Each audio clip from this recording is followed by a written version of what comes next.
दोस्तों सबको नमस्कार।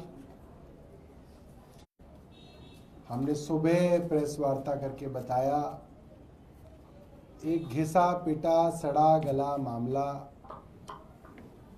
जिसको 2016 से यानी कि आज से करीब 8 साल से जिसकी जांच पहले ईडी ने माफ़ कीजिएगा एसीबी ने की, उसके अंदर कुछ निकला नहीं। ज़बरदस्ती एसीबी ने गिरफ्तारी की। जब गिरफ्तारी की तो भी खूब ड्रामेबाजी की, खूब वीडियो बनाए, खूब टीवी पे चलवाया कि अमानतुल्लाह खान गिरफ्तार हो गए। और मात भी हो गई। वहां भी ये बात साफ है कि कोई पैसे का लेन देन नहीं हुआ, कोई भ्रष्टाचार नहीं हुआ, नौकरी के अवज में कोई भी जो है इस तरीके का बेनिफिट नहीं दिया गया, ये साफ है। अब उसी मामले को अब तीसरी एजेंसी को ईडी को दे दिया गया। अब सवाल यह है कि ईडी को क्यों दिया गया। आपको याद होगा कुछ महीनों पहले ईडी ने अमानत भाई के यहाँ 3 कमरों का फ्लैट है उनका, ओखला में 3 कमरों का, उसके ऊपर छापा मारा, छानबीन करी। फिर उनको बुलाया, सुबह बुलाया, रात को 11 बजे तक पूछताछ की।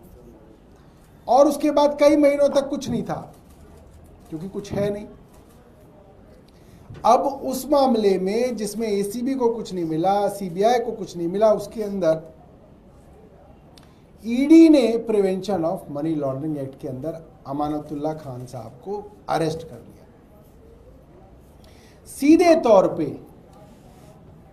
यह दिखाता है कि केंद्र सरकार का एक ही उद्देश्य था, किसी तरीके से आम आदमी पार्टी से जुड़े हुए विधायक हों, मंत्री हों, मुख्यमंत्री हों, उनको अरेस्ट किया जाए।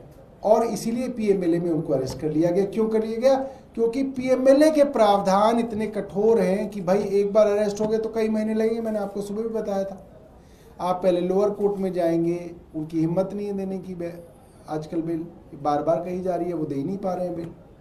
फिर हाई कोर्ट जाएंगे, फिर सुप्रीम कोर्ट जाएंगे, और कई महीने तक एक चुना हुआ विधायक अपने चुनाव से ऐन पहले अपनी विधानसभा से गायब रहेगा। ये पूरी की पूरी रणनीति है, ये पूरी की पूरी स्ट्रेटेजी है। छल से, कपट से, धोखे से किसी तरीके से आम आदमी पार्टी के विधायकों को, मंत्रियों को, उप मुख्यमंत्री को, मंत्री को गिरफ्तार करने की साजिश चल रही है। मगर बड़ी बात यह है कि अब इनका ये जो गुब्बारा था, जो इनका ये बबल था, उसमें से अब हवा निकलनी शुरू हो गई है। सबसे पहले हवा तब निकली जब मनीष सिसोदिया जी को बेल दी और कोर्ट ने कहा कि आप ये पिक एंड चूज करते हैं, आप किसी को जेल में डाल देते हैं, आप कहते हैं कि 6 से 8 महीने के अंदर ट्रायल खत्म करेंगे।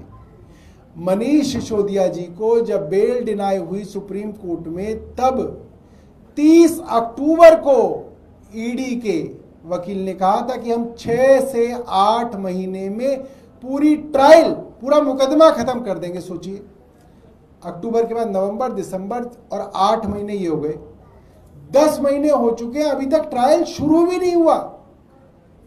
आज से 2 महीने पहले तक ट्रायल खत्म हो जाना था। ये सेंट्रल गवर्नमेंट की कमिटमेंट है। 350 गवाह अभी आपको जो है उनको कोर्ट के अंदर गवाही देनी है, फिर उनकी क्रॉस एग्जामिनेशन होनी है, फिर 50,000 पन्ने के जो सो कॉल्ड एविडेंस है उसके ऊपर बहस होनी है, क्रॉस एग्जामिनेशन होनी है। तो कैसे होगा? इसीलिए लगातार कोर्ट जो है हमारे लोगों को, अब देश की सबसे बड़ी अदालत लगातार जो है जमानतें दे रही है।